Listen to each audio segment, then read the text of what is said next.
What up, FTCs? Back like we never left. Hey, we're here with this solid, but not a champions results episode. Let's get right into it. All right, guys. Starting off, we got Cody Rhodes defeating Randy Orton. Once again, Devin Steele's correct. We're going to get Cena versus Cody too at SummerSlam. And I was wrong. No heel turn, man. Can a guy not just hope, dream that we can get Randy his heel again? Am I so bad for that? Everybody loves a heel Randy, man, but I think that's kind of the problem is everybody loves him, because he's grandfathered in. I don't think he'll get That the is right true. reaction as But hey, Cody versus John Cena 2 at SummerSlam. I feel like it's going to go hard. I think so too, man. I think it'll be one final passing of the torch, and I halfway expect we're going to get Cody Rhodes versus CM Punk in the main event of WrestleMania this year. I'm even going to go as far to call CM Punk winning the Royal Rumble right here, right now. Bold pick, and I could see it happening too. Like, if not then, when? You know what I mean? So, like, that leads us into something else that was crazy. We had a street fight, a women's street fight in Riyadh, Saudi Arabia. Rhea Ripley versus Raquel Rodriguez. And Rhea obviously gets the win, but I feel like, towards the end of the match, they got really into it. Like they did a bunch of like crazy spots. But it being Rhea and Raquel, I feel like they could have done a little bit more to make it, a street fight. Give the guys over there a run for their money. You know what I mean? Yeah, I mean, Raquel is fine. Her whole basis is kind of Liv Morgan being there. Yeah. And we're going to have to really see some more out of her in the coming months because Liv Morgan's not going to be here. And, I mean, as far as Rhea Ripley goes, man, she's Rhea Ripley. I guess that Saudi money, I should have expected her to win. Yeah. Also, Judgment Roxanne no, but Perez getting involved in everything. That was like, I called that too. I called Rhea to be like, Judgment Day come out, cause a distraction. She still, like take the numbers out and win. So I was like not expecting her to come out at first. I was like, dang, are they not going to come out? Like the Judgment Day's not even going to come help Raquel Rodriguez. I was like, where's this going to go? And then she finally showed up. I was like, well, there's my call right there. I called that. So I was happy about that. I'm glad they allowed Roxanne to be part of it somehow. I think just goes to show that she's more part of the Judgment Day now than ever. And Liv Morgan's gone now, so she's going to have to fill a role, Definitely. But up next, guys, we got Sami Zayn defeating Karrion Kross. I mean, who could have guessed that? Hey, I never would have. No, I'm just kidding. But still, like, Karrion Kross ain't beating hometown Sammy right there in Saudi Arabia. It's not going to happen. Like, give him a stipulation and somewhere else, like, Karrion Kross might win. But Saudi wasn't the right place for Kross to get the win. It just wasn't. Yeah, and I'm just not sold. Like, I don't think WWE is wanting to build Karrion Kross to be any more than what he is. I don't think so either. It seems like they just want him to be the wannabe bad guy, but he'll never be the bad guy type thing. And that's kind of stale to me. But hey, next up, we got another big call that Devin Steele called, man. I could not believe it. I was looking at my TV in shock. Solo Sikoa defeats Jacob Fatu to become your United States champion. I love you, Solo. That's right. That's right. Man, dude, I you knew was it was just going Solo off, wasn't you? You was going off. I You knew was it was snapping. Solo. I cannot believe it. What I didn't call was Tala Tonga showing up. Hikuleo, I kind of thought it would be Zilla Fatu or somebody else. I definitely didn't see Tama Tonga and Tongaloa's brother, big brother, showing up. I definitely didn't see Tama Tonga coming back because, like, I thought I heard he was injured. I was like, oh, we ain't gonna see him. Then he shows up. I'm like, dude, what is going on? Who's gonna help Jacob out? Yeah, I smell war games. That's what it looks like. They'll bring Roman back, and Roman will be probably captain, or Jay maybe, and Jay gets Roman on his side type thing.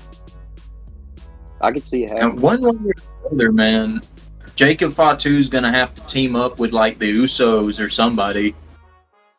Or he's just gonna have to get his own the other side of that family over here before it's too late. Maybe him and Zilla will team up after all, bro. That'd be cool. But we got the Queen of the Ring, guys. We got Jade Cargill defeating Asuka. Now, I wanted Jade to win, but I'm starting to wonder if this was the right choice. Because No, Asuka hold up. versus Io could have been a classic. I got something. I got something I want to say about this. I am so disappointed in all them guys in Saudi Arabia that pay money for WWE to go over there, because it was censored on it was censored on Out of Champions on Peacock. On the PLE it was censored. But if you go on TikTok and watch reels and stuff, you'll see that the crowd was chanting racial slurs at Jay Cargill. I did not like that. Saudi Arabia needs to calm down on that, because it's just going to make it to where women don't want to go over there and wrestle at all. You know what I mean? And if they don't go, then I don't see anybody going for real. So like I that was didn't kind hear of about that. disrespectful. Yeah, I didn't That's hear why about that. she. I seen a video of her getting mad at a fan. She told him to boo his mama. Well, no, she. That's why she said what she said. She went off script when they were like doing the interview with her after she won the crown, and she was like, "Don't let the booze." And like when she said booze, I immediately knew she was talking to the crowd. That's how you know. Like they were just like hating on it. You know what I mean? They all wanted Oscar to win, and I'm like, in the world of wrestling, you know what I'm saying? Like you never should go that route if your favorite person doesn't win. Like we get stuff wrong all the time. We're doing a results episode right now. I've gotten some right. I've gotten some wrong. Same with you. So if they go places, other places in the world, I feel like they should just like not do that kind of stuff. I was really disappointed in that part of the It's PLE. definitely crazy.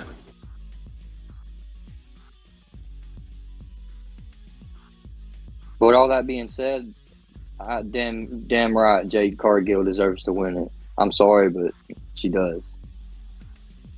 I'm smelling a cash in coming. I It's almost coming suspect soon. Naomi versus Jade Cargill at SummerSlam, if not the cash in happening at SummerSlam. Mm-hmm. Because I feel like that's all they're trying to do is get back to the Jade and Naomi thing. And Bianca's got to be a part of it somewhere, somehow. They're talking about this She's big been out three. too. Like, get it on, man. Let's go. I'm talking about it, man. That's right. But hey, speaking of getting it on, WWE title match, John Cena, CM Punk. Man, everything happened in this match. Everything happened that you wanted to see in a CM Punk and John Cena match. Everything, including the kitchen sink. And the kitchen sink was Little Nate's getting knocked out. That was the kitchen sink. Triple H was like, "Send the kitchen sink," and he said, "Okay, I'm running." And then he got knocked out.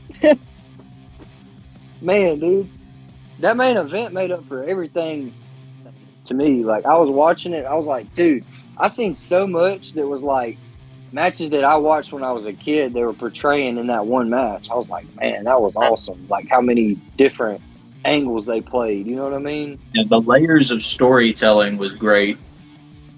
And I mean, CM Punk and John Cena are just two guys that were made to wrestle one another. They bring out the best in one another.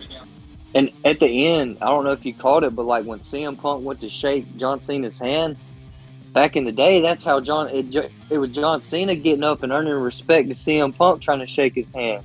But this time it was the other way around, and I was like, no, CM Punk's going to win, because if you remember, like when John Cena did that, he tried to shake his hand and then he low blowed him because the ref was down. He GTS'd him and he kicked out. I was like, oh my god, CM Punk's going to win right now. You know what I mean? But it didn't happen, man. It was not his time. So that being said, going back to what you said earlier, CM Punk very well might win the Royal Rumble because of that. It's starting to smell like CM Punk's going to have an important part to play at WrestleMania this year, regardless. But for me, dude, the only part I didn't like was like them bringing out Penta and Sammy once Seth Rollins and Braun came out. I didn't really like the Penta and Sammy. Like Sami Zayn kind of makes sense because like him and Seth Rollins have always really had beef. But why Penta? Like they just kind of briefly got into some stuff, and then now he's out there getting in hot water. Like I don't really like that. Yeah. I didn't really expect Penta to come out either, but I guess the Saudi Arabians just wanted to see Penta, Yeah, they got and they hype had to for him. put him on the show. They blew the roof off that place once he came out, and I was like, what is he doing here? What do you got to give it, Devin? I got to give it myself a B, just because of the first and the last match. I felt like those two were like good bangers. I was thinking the same thing, man. Way better than the show in Saudi last year. Yeah, I'll at least say that. For sure, like 3 times better. Hey, another sports and news though. We're gonna get to talking about this stuff that's kind of like rolling up on us coming into like Saturday Night Main Event and all this other stuff. So we already know Oldberg and Gunther's about to fight each other. So like we really ain't touched on that much. So like what do you think's gonna happen since it's a title match? I just hope Goldberg doesn't hurt anybody, and I hope he doesn't win that belt. Me too, bro. If he wins, that John Cena talking about ruining wrestling, like that would ruin wrestling. Seth Rollins needs to cash in that match. That's what needs to happen. It's going to be like a 3-minute match, maybe 5 minutes if we're lucky. The commercial breaks throughout the entire event will be longer than this match is going to be. Probably so. Speaking of Seth Rollins and the briefcase, though, I don't know if you've seen Raw, but did you peep that new briefcase? I like the design a little bit. It reminds me of the old Seth Rollins, like Authority Seth Rollins. I really liked it. I like how they're trying to like give Bronson Reed and Braun Breaker this kind of piece where they're like, okay, Seth Rollins isn't here right now, but you can still like go out there and beat some people up, and then they still stand on business. I like how they're starting to like let them carry over into the main roster scene. You know what I mean? Like I like that. Yeah, it's nice that they're allowing them to be a part of a big storyline like this and putting a big spotlight on both of these newcomers. I mean, everybody loves Braun Breaker, and Bronson Reed was right on the cusp of getting over when he got hurt in War Games. But I think he's got it, man. I think Bronson Reed's got what it takes to be relevant. Also, something else that's kind of interesting. Judgment Day has all the gold on Raw. I thought that was pretty crazy. Literally every single member has a belt, and Roxanne they're replacing Lee with Roxanne. Yeah, she just got in there like literally 5 seconds ago, and she's already a champion. She didn't win that belt. Judgment Day seems to be the way to go if you want a belt real easy. Yeah, if I was anybody on the main roster looking for gold, I'd be going to the Judgment Day clubhouse. That's where I'd be going. I had heard Julia beat Zelina Vega for the U.S. title. Yeah, but that was hype I didn't too. see that. I couldn't believe it because like at first I was like, there's got to be a reason behind it. Apparently, I don't know how true. Zelina Vega apparently hurt her knee or something, so she had to drop the title to Julia or whatever. So that being said, I feel like she's gonna face the next person she faces. She'll drop it to them, but it'd be somebody like that'll make that title more prestigious. That would be nice.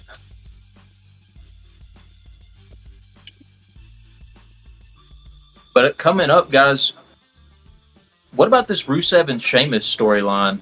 Like, I'm starting to get really interested in this League of Nations beef and like this kind of respect and brotherhood kind of thing going on. Yeah, because like it was crazy watching them two like fight on Raw, bro. Because like they went back and forth and like when you watch that match, that's what you think it'd be like if you and your brother got in a fight, or if you and your closest friend got in a fight or something. Like that's probably more or less what it'd be like. It's like beating the hell out of someone until they just cannot kick out, can't get their shoulder up. You know what I mean? Like they showed aggression, they showed passion. Hell, they even like, bro.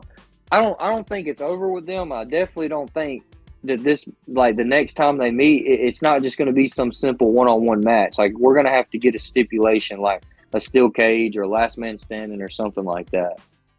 Well, whatever they do, they can't bring Alberto Del Rio back. They definitely can't do that. They could bring Castelloli back though. Love to see him back. That'd be fire. Get him out of the mid card finally. Yeah, for sure. And speaking of other things too, like it seems like Tiffany Stratton's kind of got the women's title on lockdown right now. Who do you think's going to be next for her? She's got to go through Jade Cargill at SummerSlam, Do you and think that's Jade or no Tiffany's easy. coming out? And I could see Naomi cashing in at just about any time. Yeah, that is true. And if she did cash Something in, that would make it Naomi versus Jade by default. Something else I noticed, man, El Grande Americano, he must have been hitting the gym real hard this past week. So, like, he's toned up a lot. That boy got taller. I need whatever 6'2" workout plan he's on. How he like 6'5" all of a sudden? The greatest luchador of all time has no limits. Man, his mask was even a little loose. That's how you like. I don't know. There's like three El Grande Americanos. I'm thinking there's like three guys behind the mask. Jason Jordan, Ludwig Kaiser, and the last one is Guardsville. I don't know, man. But El Grande Americano, the great American, we love him. Hey, for this episode, that's about it for us. Until the next time, we're going to catch you up on everything wrestling that we want to talk about and y'all want to hear about. And if you don't want to hear about it, let us know. If you want us to get hit by a car, let us know. If you love us, let us know down in the comments below. We love FTC. Guys, make sure to follow all of our socials: Facebook, Instagram, TikTok. I mean, we got a TeePublic store. Get yourself something nice. Check out REX and AWL. We feature ourselves on those channels a lot. And there's a lot of good storylines, a lot of great stuff coming. Guys, we're posting quality content all over. So if you rock with the FTC, stay tuned. And that's about it for this episode. Like, comment, share, and subscribe. As for the Fan Connection, we're out of here.